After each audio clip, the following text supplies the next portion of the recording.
Hey, so if you're dealing with an expired link on WeTransfer, yeah, that can be really frustrating, especially when you need those files urgently and the link just won't open anymore. In this guide, I'll walk you through simple steps to fix this problem. First, it's important to understand that free WeTransfer links expire automatically after a few days. So if the link is old, that's usually the reason it's not working anymore. The fastest solution is to contact the sender and ask them to upload the files again and send you a new link.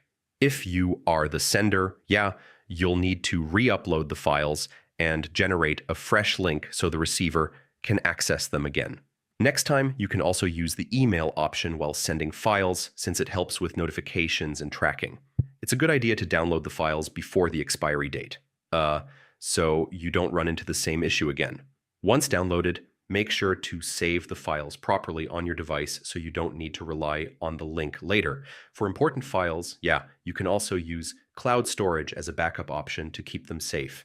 And if you need longer availability, you might consider upgrading your plan for extended link duration. So yeah, that's how to fix the WeTransfer expired link problem.